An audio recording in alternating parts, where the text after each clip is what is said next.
بسم الله الرحمن الرحيم. سبحان الذي أسرى بعبده ليلا من المسجد الحرام إلى المسجد الأقصى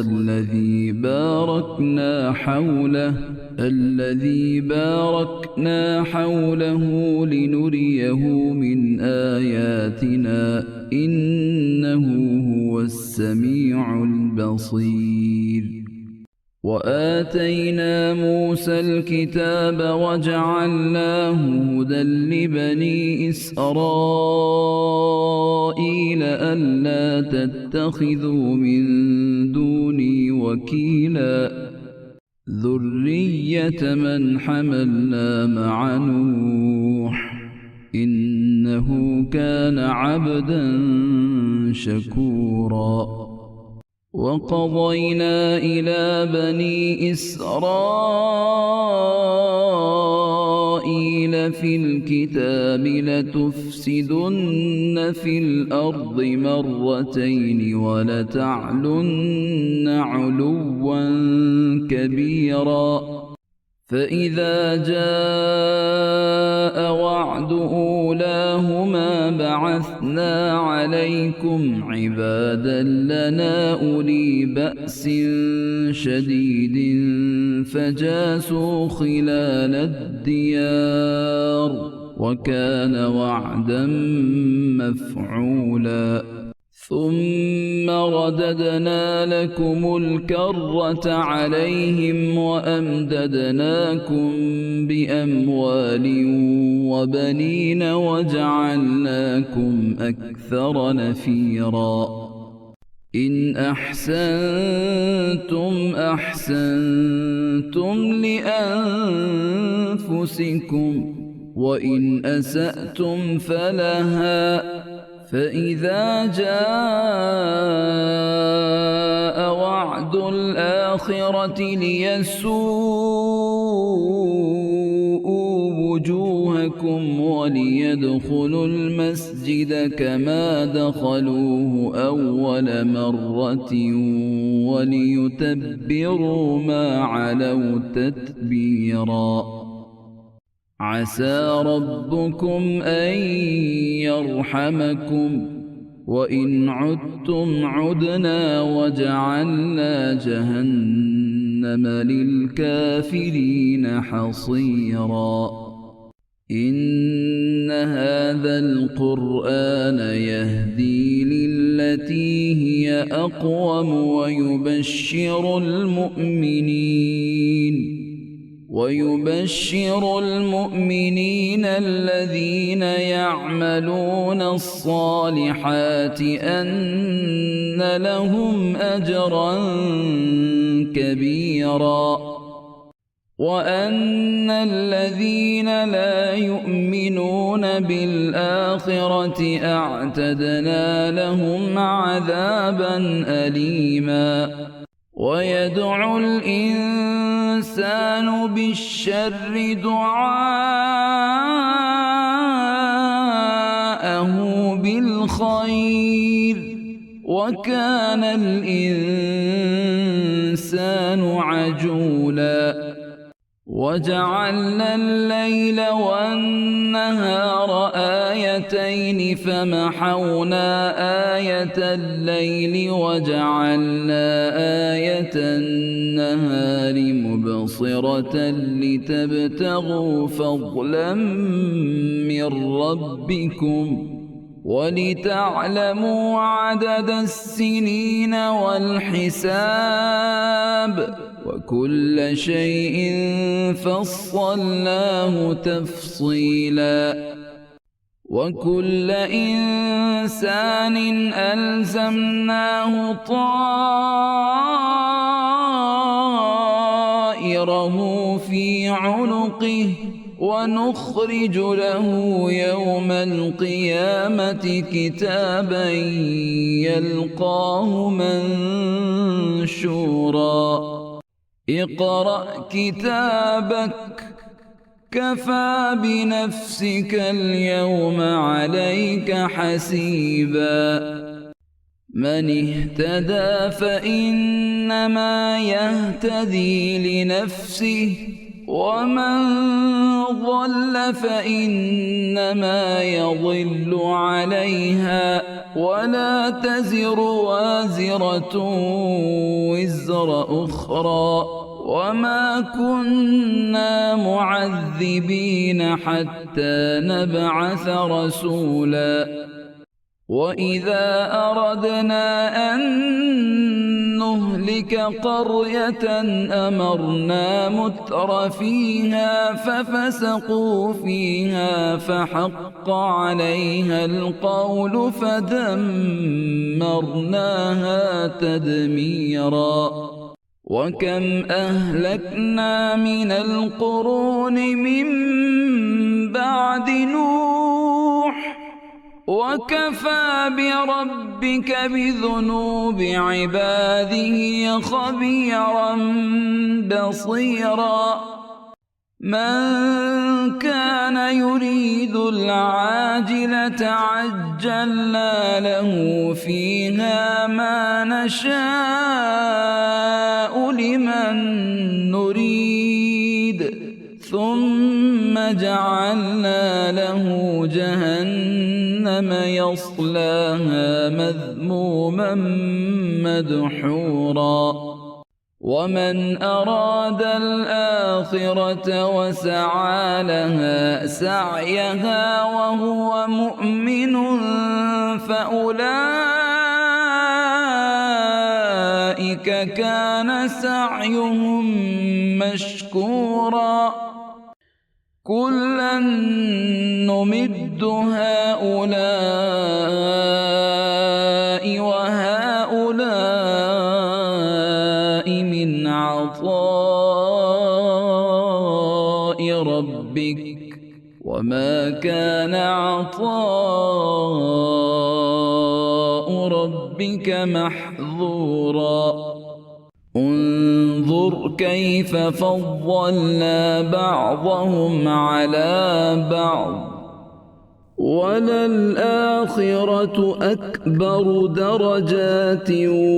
وأكبر تفضيلا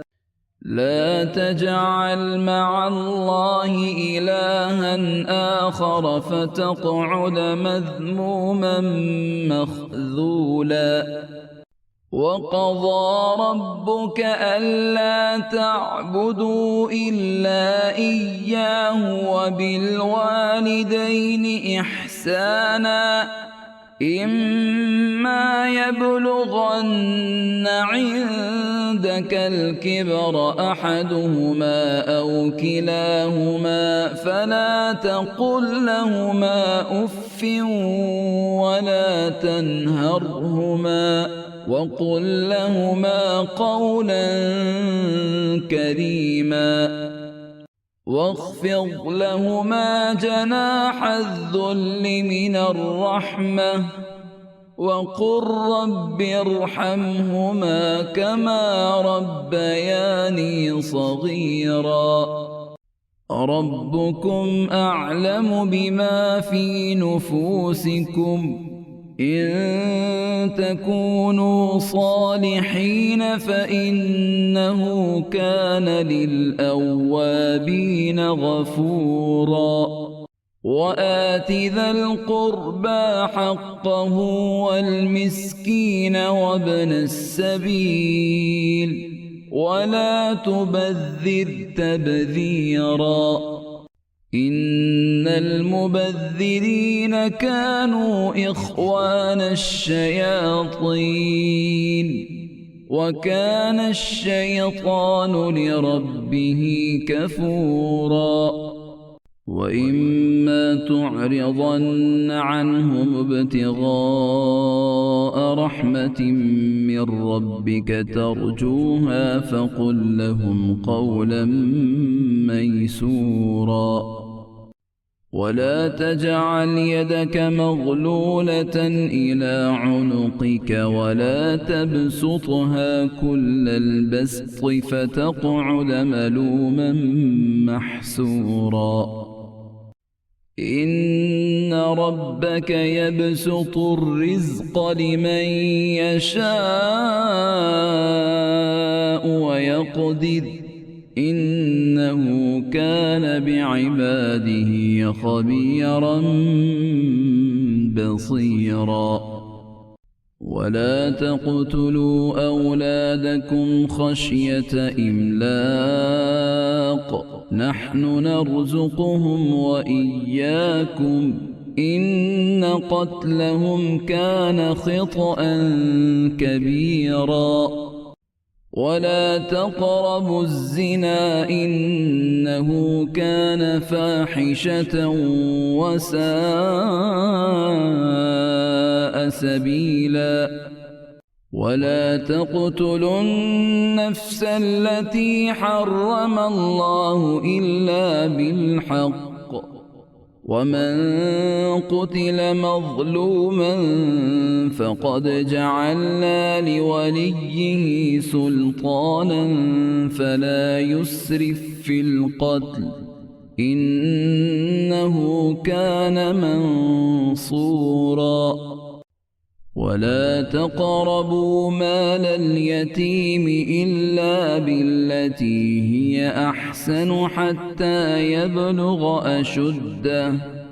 وأوفوا بالعهد إن العهد كان مسؤولا وأوفوا الكيل إذا كلتم وزنوا بالقسطاس المستقيم ذلك خير وأحسن تأويلا ولا تقف ما ليس لك به علم إن السمع والبصر والفؤاد كل أولئك كان عنه مسؤولا ولا تمش في الأرض مرحا إنك لن تخرق الأرض ولن تبلغ الجبال طولا كل ذلك كان سيئه عند ربك مكروها ذلك مما أوحى إليك ربك من الحكمة ولا تجعل مع الله إلها آخر فتلقى في جهنم ملوما مدحورا أفأصفاكم ربكم بالبنين واتخذ من الملائكة إناثا إنكم لتقولون قولا عظيما ولقد صرفنا في هذا القرآن ليذكروا وما يزيدهم إلا نفورا قل لو كان معه آلهة كما يقولون إذا لابتغوا إلى ذي العرش سبيلا سبحانه وتعالى عما يقولون علوا كبيرا تسبح له السماوات السبع والأرض ومن فيهن وإن من شيء إلا يسبح بحمده ولكن لا تفقهون تسبيحهم إنه كان حليما غفورا وإذا قرأت القرآن جعلنا بينك وبين الذين لا يؤمنون بالآخرة حجابا مستورا وجعلنا على قلوبهم أكنة أن يفقهوه وفي آذانهم وقرا وإذا ذكرت ربك في القرآن وحده ولوا على أدبارهم نفورا نحن أعلم بما يستمعون به إذ يستمعون إليك وإذ هم نجوى إذ يقول الظالمون إن تتبعون إلا رجلا مسحورا انظر كيف ضربوا لك الأمثال فضلوا فلا يستطيعون سبيلا وقالوا أإذا كنا عظاما ورفاتا أإنا لمبعوثون خلقا جديدا قل كونوا حجارة أو حديدا أو خلقا مما يكبر في صدوركم فسيقولون من يعيدنا قل الذي فطركم أول مرة فسينغضون إليك رؤوسهم ويقولون متاه قل عسى أن يكون قريبا يوم يدعوكم فتستجيبون بحمده وتظنون إن لبثتم إلا قليلا وقل لعبادي يقولوا التي هي أحسن إن الشيطان ينزغ بينهم إن الشيطان كان للإنسان عدوا مبينا ربكم أعلم بكم إن يشأ يرحمكم أو إن يشأ يعذبكم وما أرسلناك عليهم وكيلا وربك أعلم بمن في السماوات والأرض ولقد فضلنا بعض النبيين على بعض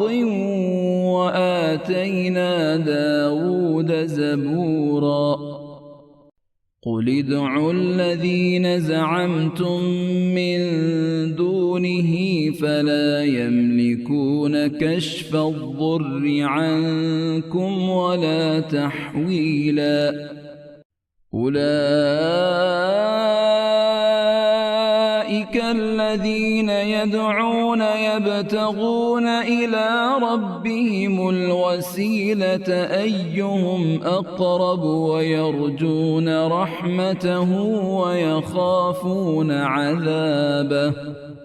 إن عذاب ربك كان محذورا وإن من قرية إلا نحن مهلكوها قبل يوم القيامة أو معذبوها عذابا شديدا كان ذلك في الكتاب مسطورا وما منعنا أن نرسل بالآيات إلا أن كذب بها الأولون وآتينا ثمود الناقة مبصرة فظلموا بها وما نرسل بالآيات إلا تخويفا وإذ قلنا لك إن ربك أحاط بالناس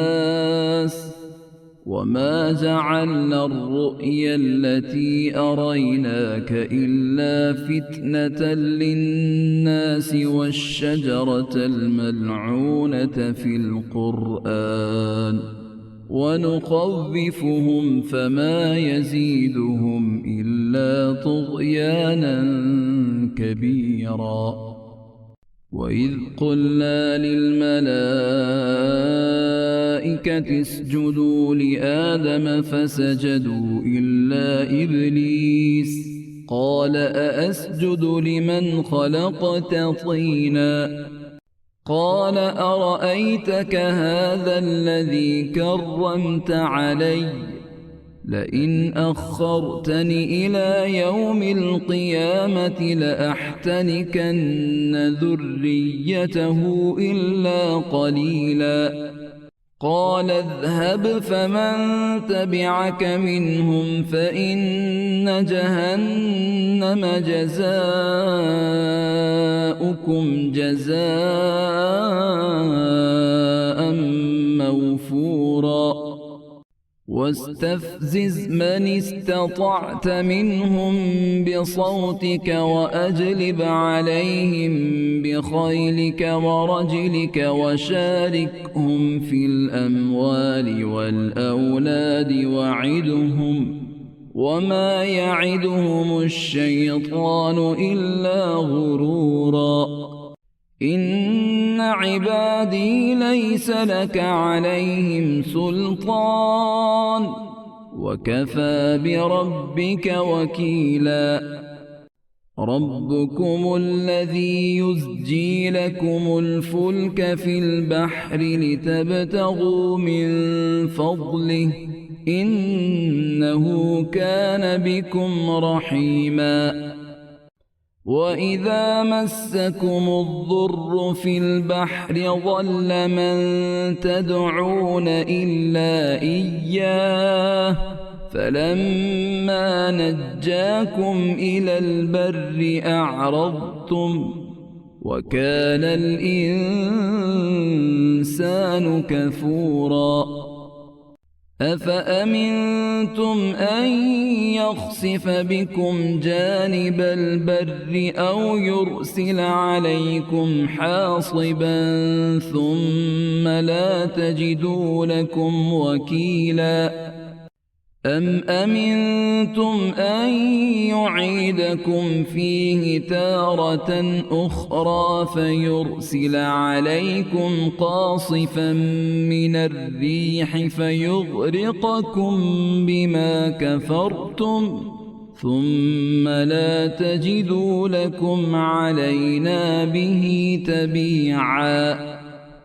ولقد كرمنا بني آدم وحملناهم في البر والبحر ورزقناهم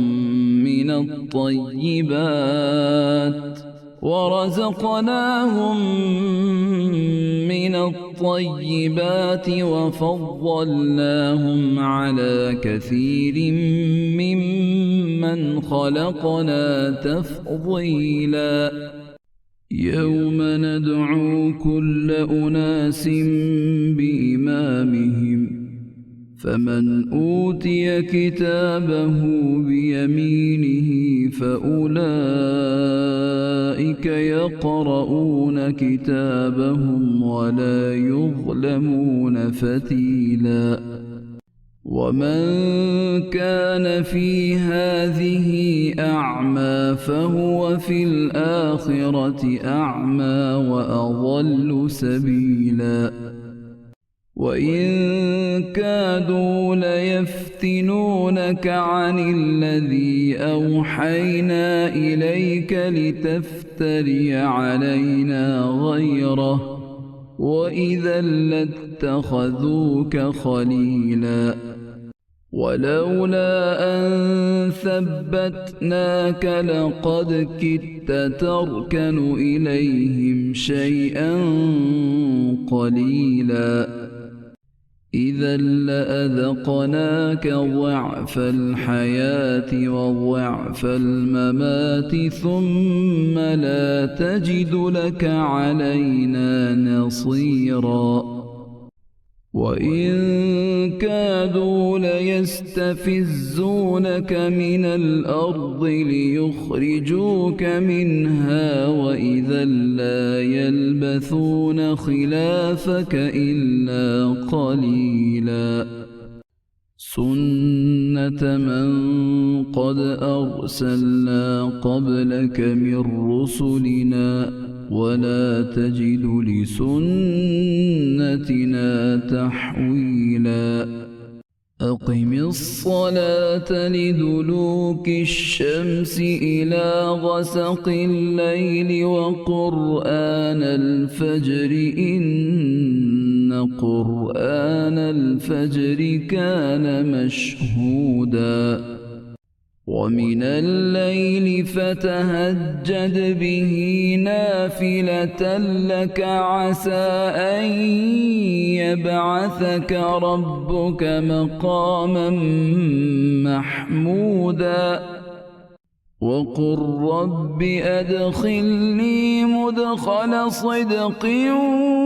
وأخرجني مخرج صدق واجعل لي من لدنك سلطانا نصيرا وقل جاء الحق وزهق الباطل إن الباطل كان زهوقا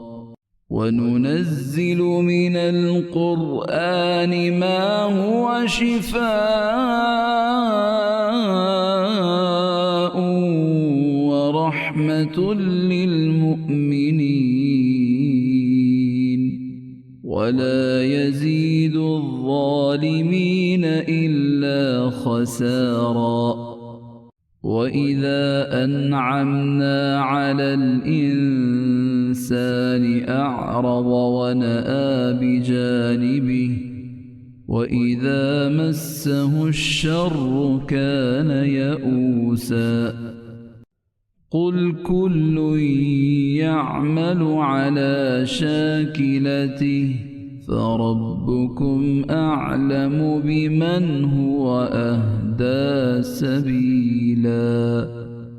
ويسألونك عن الروح قل الروح من أمر ربي وما أوتيتم من العلم إلا قليلا ولئن شئنا لنذهبن بالذي أوحينا إليك ثم لا تجد لك به علينا وكيلا إلا رحمة من ربك إن فضله كان عليك كبيرا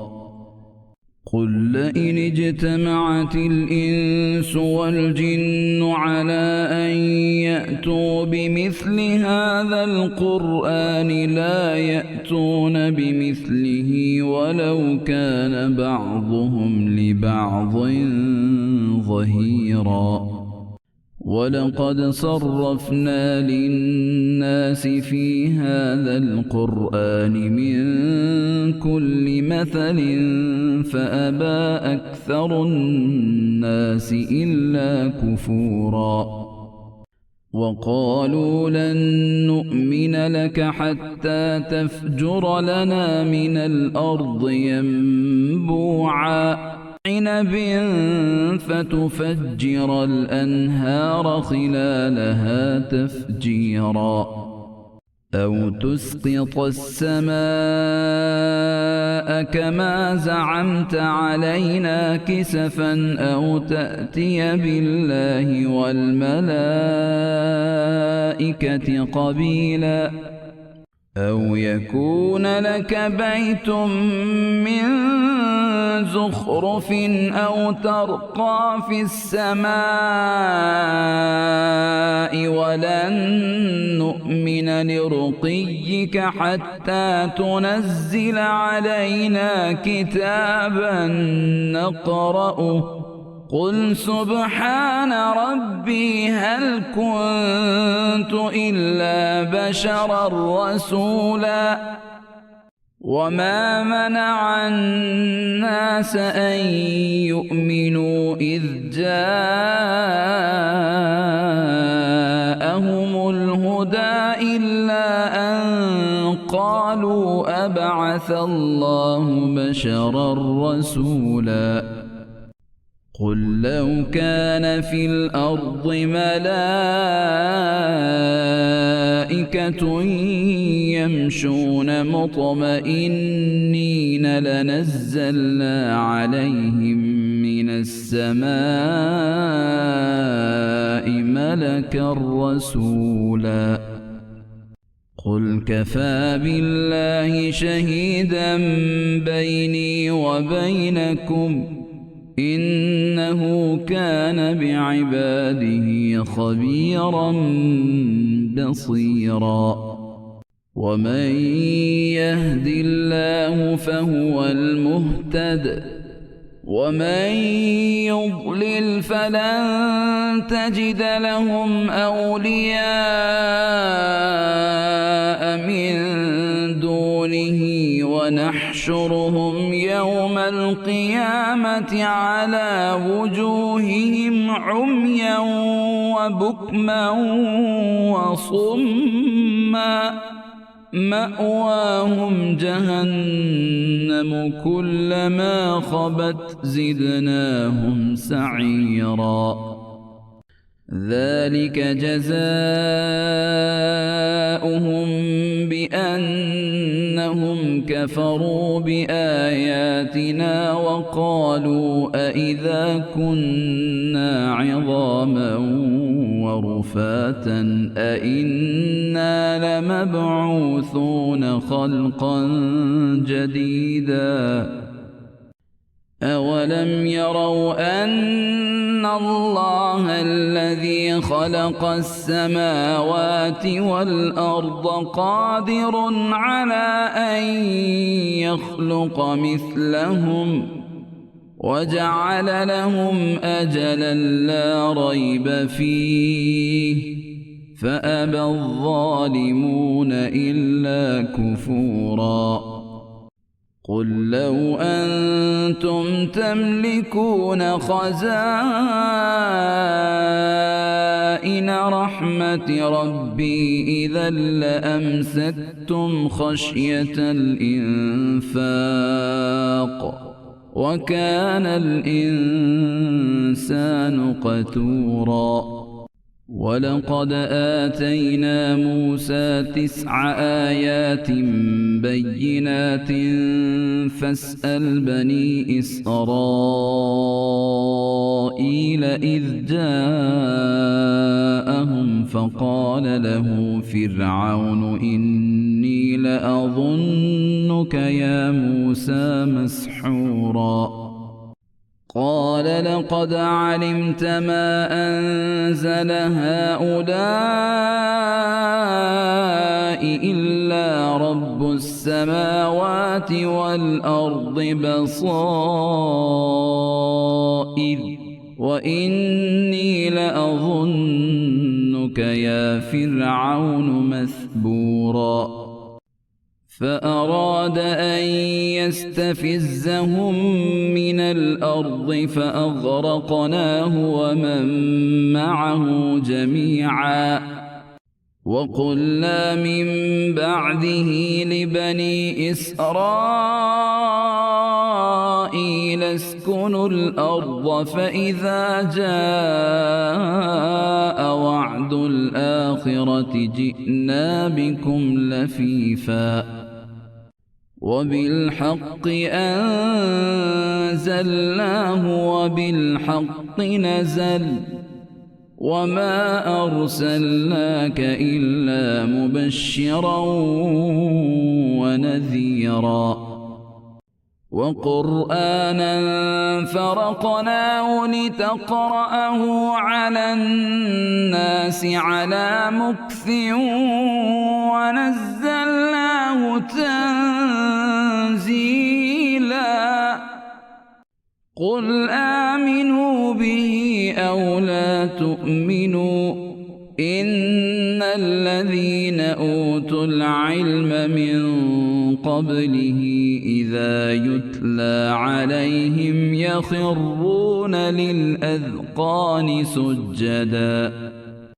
ويقولون سبحان ربنا إن كان وعد ربنا لمفعولا ويخرون للأذقان يبكون ويزيدهم خشوعا قل ادعوا الله أو ادعوا الرحمن أيما تدعوا فله الأسماء الحسنى ولا تجهر بصلاتك ولا تخافت بها وابتغ بين ذلك سبيلا وقل الحمد لله